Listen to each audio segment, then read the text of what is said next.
A new season of Denver Broncos football is upon us. We get season number 4 started with Monday Night Football hosting Caleb Williams and the Chicago Bears. Last episode, of course, was the NFL Draft, a really fun one, and in case you missed that episode, I'll leave a card at the top right of your screen for you to go ahead and check out. Certainly some exciting storylines throughout the draft. Dante Moore, the quarterback from Oregon, goes number 1. No surprise, he is an Arizona Cardinal. The Dolphins move up from 12 to 2, trading up for Nebraska quarterback Dylan Raiola. We had a lot of Big Ten players go early. The first 6 picks from the Big Ten, who had 13 players in the first round and 16 in the second round. We had one other quarterback go in round 1 as the Lions moved up to the end of the first round, selecting UCF's Ja'Cory Brown. As for us, we moved down from pick number 26. There was a lot of guys I liked still on the board, and ultimately with the 32nd pick, we ended up selecting South Carolina offensive tackle Tree Babalade, who's a 76 overall with hidden development. Obviously, the offensive line was a weak point for us last year, and I think he can be a long-term starter. I thought the rest of our draft was pretty solid as well. We added some talent on the front lines defensively with Mateo Uiagalelei in the second round. The 20-year-old receiver Ryan Williams in round 3, CJ Allen and Damon Clowney in round 4. Apparently his name is Damon and not Demon, which makes me really sad. But he's still a good player, 76 overall with hidden development. LJ Martin in round 5, and then Jonel Aguero and Malik Murphy in the 6th round. I was hoping we would get a potentially rated player higher than 77, but we ended up with 5 hidden developments, so it's hard to complain in terms of that regard. This is what the schedule looks like, headlined by the Bears to open up the season. We have a good 5 or 6 primetime games this year. We get to play the Chargers on primetime. We got the Chiefs. We got the Ravens. A lot of really tough nationally televised games, which should be a lot of fun, but that's what comes with the territory of winning playoff games in back-to-back seasons.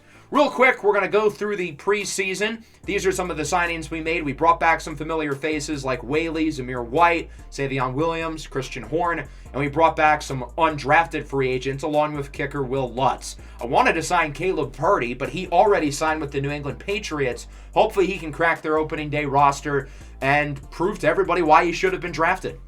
This is what the lineup is going to look like for the preseason. Most of our veterans who are established are not going to play. That does not include Andrew Thomas, though. He needs to step up. We've got a battle in terms of who the 2 offensive tackles will be. And then at free safety between Javon McIntyre and Savon Ravel. Both of those guys will look to start in the secondary with the loss of Riley Moss. I'm excited to see all these rookies in action as well. Those guys are going to get a lot of reps, and hopefully will be able to perform well. We have a press conference about our offseason, and if you remember, we promised the media we would draft someone who's at least an 80 overall. We definitely did not do that, but I think we drafted some difference makers, particularly on defense. I think the additions of Mateo Uiagalelei and Damon Clowney are really going to help out this defensive line. They want us to be more specific between left end and right end. I'm not sure which player is at which spot. I think Mateo Uiagalelei I have starting at right end, so I'll just go with that one since we picked him a little bit earlier. But we did break the promise. Our highest rated player was only a 77 overall, which is one of the lowest amongst teams in the NFL. But again, I think we did a good job drafting for upside with 5 hidden developments. So after losing our first preseason game, that brings us into week 2 as we'll be on the practice field with J.L. Skinner, of all people. That's kind of a random one. He's a depth special teamer for us defensively. Be honest with me, I know I'm intense, but you change that about me. I'm going to say I don't want you to change, and J.L. Skinner will really appreciate that answer. There's a chance we really break his heart in about 5 minutes because his spot on the roster is far from a lock. We're also going to talk with our offensive coordinator, who is presenting us with a position battle that we're going to have to talk about at a press conference. Normally, these position battles don't make any sense at all. I think season 1, it was John Franklin Myers versus like some 60 overall. But look at this, free safety between Javon McIntyre and Savon Revel. This is the exact position battle that we're having right now. I'm going to choose whoever has more tackles, whoever finds their way around the football, whether that's in the back end or in run support, and I will live up to it. Whoever has more tackles in the preseason will be the starter between McIntyre and Ravel. We do have a new injury. Omar Norman Lott tore his labrum. I'm surprised he'll only be out for a few weeks. Should be good to go for week 1. As that brings us to the end of the preseason, we finished with a record of 1-2. At least we beat the Packers, which makes me happy, but we lost to Carolina and we got blasted by the Minnesota Vikings. I would say one of the biggest winners through the preseason was rookie quarterback Malik Murphy. I thought he played really well, passer rating of 108. Garrett Nussmeier threw 2 interceptions, but was quite accurate. Bo Nix only completed 25% of his passes, but very small sample. The run game was not great, other than former Kansas State Wildcat DJ Giddens. Ryan Williams, the rookie, leads the way through the air. Christian Horn has a knack for the end zone, 3 touchdowns on just 57 snaps. That's who he is. Horn probably only has around 10 or 15 catches in his career. At least a third of them have gone for touchdowns. Both Francis Mauigoa and Tree Babalade struggled, allowing 2 sacks each. And then defensively, C.J. Allen leads the way in tackles. Javon McIntyre clearly with more than Savon Revel, despite the fact that Revel played more snaps. So because of that, I think we're going to make McIntyre the starter. Clowney had an impressive preseason, but we had 0 sacks, and then an interception for Ben Morrison. So now we have to cut 14 players. That's not fun. Let's go back to the position battle, though, between McIntyre and Revel. And as I said, we're going to stick to our word. Javon McIntyre will be the starter. He's going to have to play well if he wants to keep his job, but I thought he showed some good flashes last year, had the interception in the divisional round game against Buffalo. Let's talk about this team's identity. What can we expect from the offense this year? Well, we don't necessarily have a big play threat at quarterback and a very stable run game. So for us, I think it's about balance, not turning the ball over and being consistent. In particular, let's run for 1,500 yards. I definitely cannot promise we're going to run the ball more than 50% of the time. We're not in the year 1970, but I think 1,500 yards as a team is a very attainable goal. We're going to make a trade before we get to cuts. Audric Estime will be going to the Dallas Cowboys. There's just not really a spot for him. We have a lot of young running backs on the roster. He's given us some solid reps over the last few years, and at 23, I think he's got some upside. So we're going to get a 5th rounder, not this year, but next year from Dallas, and he will reunite with Troy Franklin, who we traded away to the Cowboys on draft day. Now we're going to have to cut some guys. Rashul Faison, DJ Giddens, and Gavin Sawchuk will go to the practice squad. LJ Martin did not have a good preseason, but he will make the final roster. Savion Williams and Christian Horn both make the team, not really a major surprise. As for the offensive line, we had a couple undrafted guys who I thought about keeping, in particular right guard Mason Merriweather from Campbell University, but he does not make the team. We're going to roll with DJ Glaze instead, former 3rd-round pick. Boubacar Traore, an undrafted rookie from the national champion Notre Dame Fighting Irish, will make the final roster. Dejan Lafferty will go to the practice squad, though. Talented redshirt junior from Fresno State. Denelius Johnson will go to the practice squad as Francis Mauigoa will end up on the final roster. We're going to cut Kip Lewis. We're going to cut Jordan Oladokin. Dickerson will go to the practice squad, and that's it. Undrafted corner out of Clemson, Shelton Lewis, will make the final roster. And with that, we have arrived to week 1, getting set for our matchup with the Bears. I took a peek through free agency hoping for an impact veteran player, especially at running back, but I came across Alec Ayomanor, former 3rd rounder by the Patriots. We're going to put him on the practice squad with the idea of elevating him within the next couple of weeks. I think he's a talented player who just never really got a chance to shine in New England, and with the addition of Jeremiah Smith, he will not make the roster. So what's the identity of this team going to be? I think it's going to be the defense. That's been the strength of our roster over the last 2 seasons. What part of the offense worries me the most? The run game was very consistent last year, so I guess I'm going to say the passing game, but not so much Bo Nix specifically, more so the consistency of the offensive line and the health of our receivers. Marvin Mims and Tez Johnson have not started and finished the same game healthy since week 1 of last year. And since those 2 guys are our best pass catchers, we're going to need them on the field. Tez Johnson was out basically the entire first half of last year, and Mims was out basically the entire second half. For our goal, I'm going to say win the Super Bowl. We've won playoff games in each of the last 2 years. I would be doing this team a disservice if I pick anything less. We have to name team captains now. We have 5 captains from last year's team returning. But we will be stripping the captaincy off of Andrew Thomas because he tried to kill one of our captains last year by allowing nearly 10 sacks off of Bo Nix. Our first new captain will be 3rd-year running back Ashton Jeanty. He does have the leader tag, so I think he'll be fit for the role. And then I wanted one more defensively with Jonathan Cooper gone. I thought about Nick Benito, Baron Browning, and Colin Wright, but I'm going to go with Jeffrey Bossa, who also is the leadership tag. He was a great leader at the University of Oregon, and I think is very fit for this role as one of the defensive captains. Now, this is what the depth chart will look like to start this season. For now, Thomas will start at left tackle. Mauigoa will start at right. If either of them struggle, I will not hesitate to throw Tree Babalade in. As for the defense, not really any major surprises other than Javon McIntyre starting at free safety with Savon Revel as the backup. But again, if McIntyre struggles, we will certainly throw Revel in there and give him a chance to play. Let's meet the Chicago Bears, who have gotten steadily better in the Caleb Williams era. Made the postseason a year ago as a wild card. Caleb now in his 4th year, a 92 overall. The numbers really haven't been all that impressive for him, though. We're kind of waiting for him to really break out into stardom. But he led the team to the playoffs last year, so it's hard to argue with him as the long-term quarterback of the future. DeAndre Swift is still the main running back with Trevion Henderson and Abu Sama. DJ Moore and Rome Odunze lead the receiving corps with Christian Leary. And it's officially the Oronde Gadsden show at tight end with Cole Kmet traded away. The secondary is loaded. They added Antoine Winfield with a trade. Jaquan Brisker is here. Jalen Johnson. And they've got some good players up front, including third-year pro Mason Graham, linebacker Jeremiah Owusu-Koromoa, and first-round draft pick DJ Wesolak, a 79 overall pass rusher from Oregon State.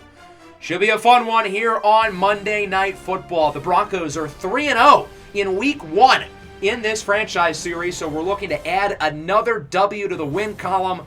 We'll see if we can do it tonight. The score bug is broken because this game is broken, but nonetheless, Season 4 is underway. It's Ryan Williams on the return, the rookie from the University of Alabama, who is tracked down at the 27 as we take our first look at the Bronco offense. This is going to be a big year for Bo Nix, who's now 27 years old. We accepted the 5th-year option last offseason, so he has 2 more years on his contract, and then we're going to have a lot of tough decisions to make that offseason because pretty much our entire Season 1 draft class will be up for extensions along with Bo Nix. We've got to figure out if Bo Nix will be the guy for this team into his 30s. On first down, look at Nix, stops up in the pocket, avoids the pressure, and scrambles for the first down to the 45. Bo Nix was second in the NFL amongst rushing quarterbacks last year. The only quarterback with more yards, Caleb Williams on the other sideline. Genty finds space, weaving through defenders. The third-year back, who finished 3rd in rushing last year across the NFL, brings it to the 23. We're definitely hoping for more consistency out of Genty, who was on fire the final month of the year, a big reason why we went on a 5-game win streak to exit the regular season. Play action. Nix under pressure. That ball's out! And it's picked up by the Bears. It's Mason Graham with the recovery. A scoop and score. And the first offensive drive of the year ends with a turnover. It's the first-round rookie, DJ Wesolak, who leaves Andrew Thomas in the dust. Wesolak only had 5 sacks a year ago with the Beavers, but had 23 combined in the 2 seasons prior. He can absolutely get after the quarterback, and now that he's not being doubled and tripled, he's got a chance to really shine. So now the Bears get him for their first possession of the game at the 40. Williams sends it over to DJ Moore, who brings that one to the 35 as the second-year cornerback out of Stanford, Colin Wright, was slow to react. From the 35 now, Swift joins Caleb Williams in the backfield. The former Heisman Trophy winner looks to throw it. He'll go short. It's Rome Odunze, who breaks off the tackle and somehow gets the first down to the 23, where he's wrapped up by Chris Abrams-Drain, one of the key impending free agents on this team. Him and Drew Sanders, playing on the franchise tag, are the main 2. Second and goal. Swift bounces off a blocker, and he is going backwards. Damon Clowney, the rookie, is joined by Nick Bonito and Drew Sanders in the backfield, as it's now a 3rd down and goal from the 4. Bears looking to punch it in. Caleb Williams looks to scramble around, and his pass is off the mark. Looking for DJ Moore. So the Bronco defense gets the stop in the red zone. That drive could have been worse, and the Bears are going to settle for 3 points. It's a chip shot field goal from around 21 yards out. The kick is good, and the Bears strike first as it's 3-0. Let's now take another look at the Bronco offense. First drive looked solid until the turnover. Bo Nix doesn't fumble the ball that often, so not an ideal start for sure. 2nd and 5 up the middle. It's Chris Brazzle with a little brazzle-dazzle. Brings it to the 43. The former second-round receiver out of Tennessee, expected to be a starter this year. He'll play a much bigger role than a year ago. From the 43, Nix under pressure, sacked again. C.J. Basil Jr., the former Liberty pass rusher, brings him down, and that'll make it a new drive for the Bears. Denver's offense, particularly the offensive line, not looking good. Thomas and Maui Noah both allowing sacks early. Caleb Williams on 3rd and 9 breaks the tackle from Aleem McNeil, but is wrapped up well shy of the first down marker by Michael Williams. So the Bears are going to have to punt it away. A defensive battle as we get set for the final play of the first quarter. 2nd and 3. Nix floats it up. He's got his man. Harold Fannin Jr., the tight end. And that will wrap up quarter number 1. Not a great start for either offense. The Bears lead at 3-0. Now Denver appears to finally be moving it down the field, but certainly has not been the start we would have hoped for. The offensive line has been kind of shaky so far. Bo Nix has already fumbled it. As it's 2nd and 7 at the 29, up the middle. Nice catch by Tez Johnson, his first reception of the year, and he brings it to the 16-yard line. Johnson really stepped up last year in the second half of the season with the injury to Marvin Mims. 3rd and 5, up the middle. Mims with his first catch of 2027 as he brings it to the 1. That was not Mims' original route. Nix called an audible at the line of scrimmage, and it ended up being a good decision. Now a 3rd and goal. Nix for the QB sneak, and he is stopped by Keandre Coburn. We've ran it 3 times at the 1 and have not been able to get it in. Genty was short the first 2 trips. Now Nix can't get it, and we're going to go for it here on 4th and goal at the 1. Handoff for Zamir White. He's got plenty of space, and he walks it in. The first touchdown of season 4 scored by Zamir White. We ran it up the middle on 1st, 2nd, and 3rd and goal, so we figure we've got to change it up. And we go to the outside on 4th and goal, making it 7-3. The Bears with a 2nd and 1 here, 6 to go in the first half. Williams under pressure, goes short for Swift, and what a play by Jeffrey Bossa. He was engaged with a blocker when Caleb Williams threw it, but is able to get to Swift, not letting him get the first down. Might have lost a little bit of yardage, as it's now 3rd and 1. Back to Swift, and he is stuffed! Aleem McNeil! Couple of former Lions teammates banging heads as Swift is hurt and will go to the locker room. Big play by Aleem McNeil, who we signed to a 3-year, $99 million contract in free agency. Denver back with it, looking to add to the lead. Nix on 1st down, scrambles under pressure on the run. He's got Mims! What a throw by Bo Nix, and a good job there by Mims keeping the tippy toes in. The Bears are going to challenge the play. I think that's a bad decision. He was clearly inbounds in real time. He definitely got both feet in. As we take a look at the replay, drags the toes. That's a catch, and the Bears will lose their timeout as this play, unsurprisingly, will stand. From the 43, after a really impressive throw and catch by Denver. Nix looking downfield. He has a wide-open man. Harold Fannin Jr., his 4th catch of the first half, and he gets 37 yards. The second-year pro out of Bowling Green sort of pushed himself into the starting lineup late last year. Now as the regular tight end, I think he could be in line for a big year. 1st and goal. Nix goes short. It's caught by Marvin Mims. His first touchdown of the year. And the Denver Broncos add to the lead. It's 14-3. Now the offense really looks comfortable. Started slow on those opening drives, but Bo Nix has really gotten into a rhythm. It's 14-3 as the Bears look to respond before the end of the half. 1st down, RPO handoff for Trevion Henderson, who gets the 1st down before taking a shot by Marvin Mims.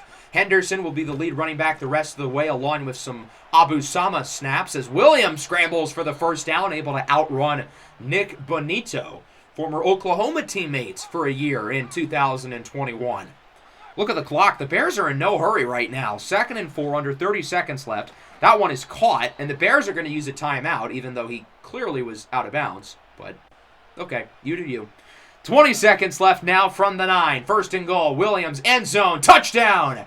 Jeremy Ruckert is in for the score. A huge drive from the Bears. They needed that one badly. The offense really had not played well in the first half. But now we've got ourselves a ball game, 14-10. Denver sits atop the Bears as we take a look at all the other scores across the league, being that this is the last game of the week. Some notable ones include a fun game between a pair of former national champion quarterbacks. Dante Moore in his debut plays really well, completed over 80% of his passes, but was outdone by a great showing from second-year quarterback Alex Orji. The Titans beat Arizona 24-21. Looking at our division, the Raiders with a nice win over the Chargers 20-6. Big showing by the Las Vegas defense. And then in the opener, Kansas City is able to get a little bit of revenge over the Cowboys in a Super Bowl rematch. They win 28-17. I mean, it's kind of hard to get revenge when the Chiefs lost the Super Bowl to Dallas 2 years in a row.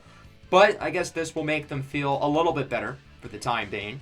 As we move into the second half, I think we're in a pretty solid spot. The team is playing well after a slow first quarter. Bo Nix has really caught his stride throwing the ball. 17 of 23 for 194 yards and a score. He's kept the ball out of harm's way, minus the fumble. And we're going to continue to focus on throwing the ball. Bo Nix is playing well right now. He's been able to stretch the field in the intermediate game. Defensively, Caleb Williams has been really efficient, 13 of 15, but he's only averaging 7 yards per attempt. The Bears are clearly scared off by our pass rush. Pretty much all of their passes are within 5 to 10 yards of the line of scrimmage. The big star so far for us has been Harold Fannin, though. 5 catches, 89 yards. He has been really impressive. Bears start with it on first down. Caleb Williams under pressure, and he is sacked.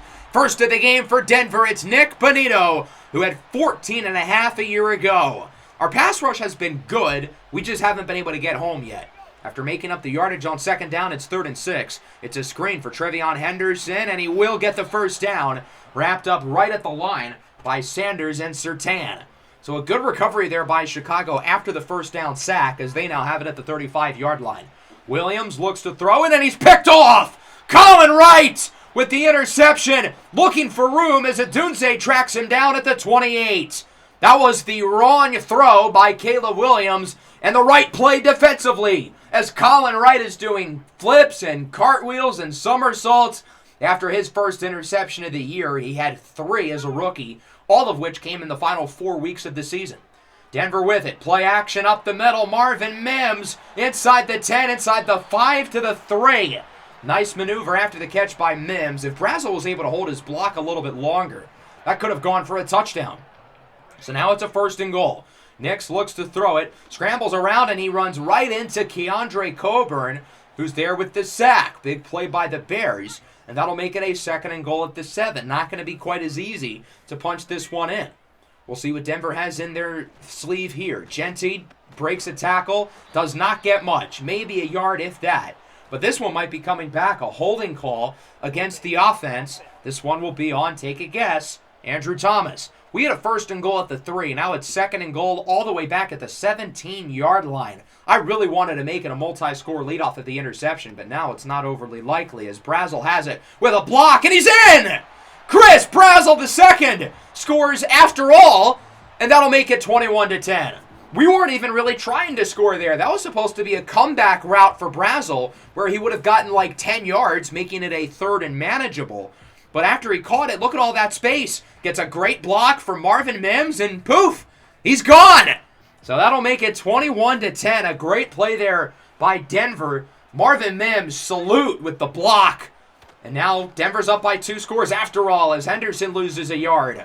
Aleem the Dream brings him down. I've been impressed with Aleem McNeil so far here in his Bronco debut. He has made a noticeable impact in the run game. 3rd and 11, Caleb Williams looking deep. It's broken up by Patrick Surtain. And the Bears are going to have to punt it again. Our defense has been fantastic throughout this game. The defensive line, linebackers, secondary, everybody is producing. 3rd and 2, play action for Genty. Here is Nix. Has an open man, but he misfires.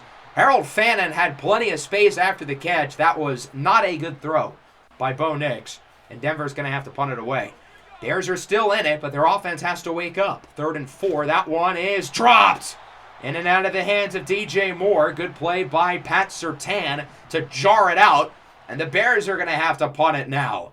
Denver is a 3rd and 16 after a penalty. Nixon empty. He's going to look short. It's Brazel who gets around 8.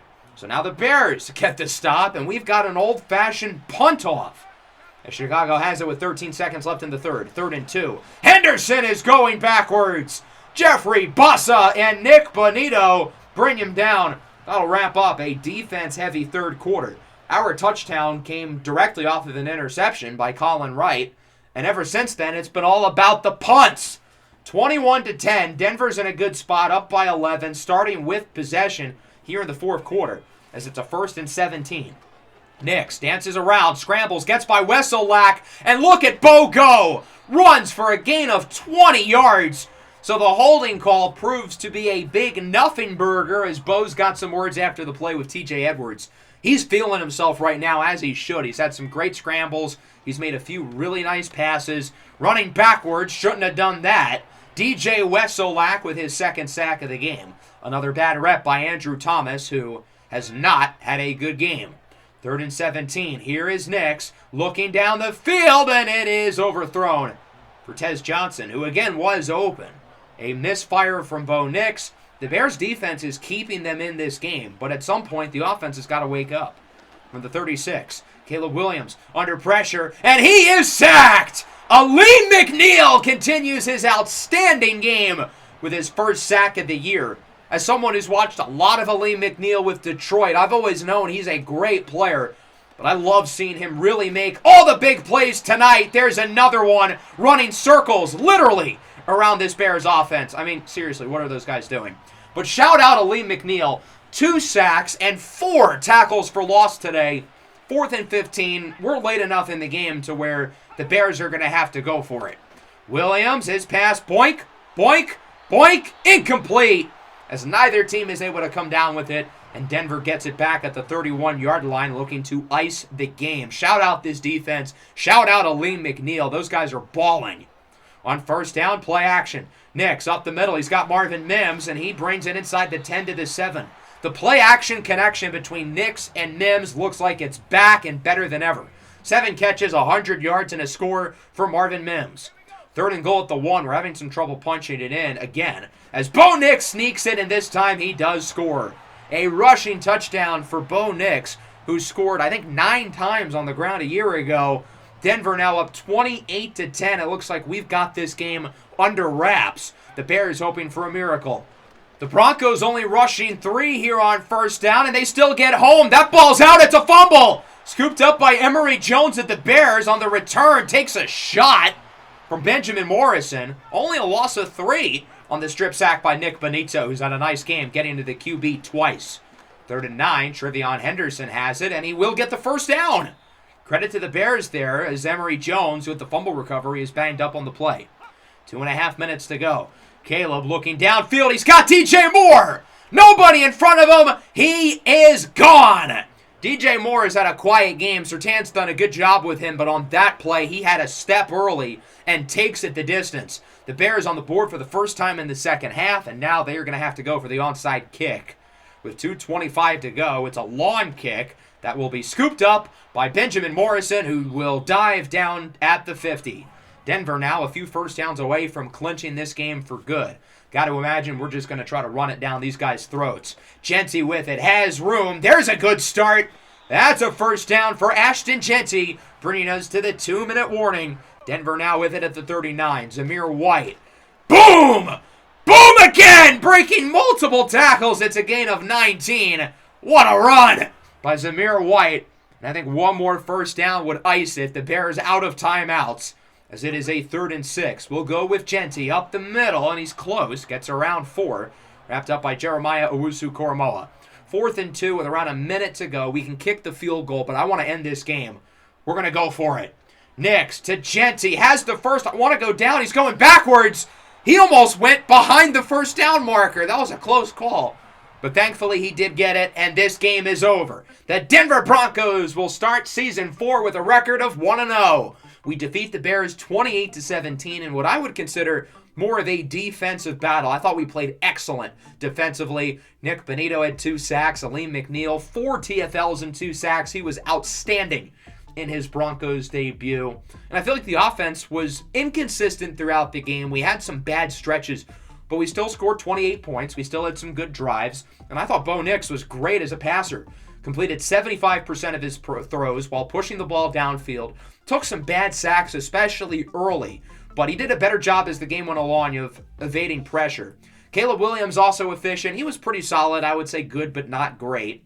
We definitely ran the ball better than they did. Mims, 7 for 100 and a score. Harold Fannin did not catch a pass after the first half. Aronde Gatson led the way for the Bears with 7 receptions. The offensive line was inconsistent, but played better as the game went along. Francis Maui-Noa had a pretty strong performance overall. Andrew Thomas, not so much. And then defensively, Aleem McNeil was great. Benito was great. Damon Clowney, in just 16 snaps, had 3 tackles, 2 for a loss. And then, of course, Colin Wright with the interception. I think we looked a little rusty early, especially on offense. Most of our starters didn't play in the preseason, but we definitely got comfortable as the game went along. And best of all, nobody got hurt. Fully healthy week 1. Love to see it. We already looked at the scores across the league, but here's another look. As for your players of the week, somebody was pissed off they traded up for his replacement. Jared Goff wins it offensively, joined by Joe Burrow, Pete Werner, and Fred Warner. So next episode, we've got weeks 2 and 3 hosting the Vikings and then the Jaguars. I think another primetime game. This will be the first time we will have played against the Jags since they beat us in the playoffs back in Season 2. And then the Vikings, big year for third-year quarterback Kyron Drones. He played well in Week 1, but he's going to have to keep it going. Hope you guys enjoyed. Make sure to leave a like and subscribe to the channel if you are new. Broncos country, let's ride.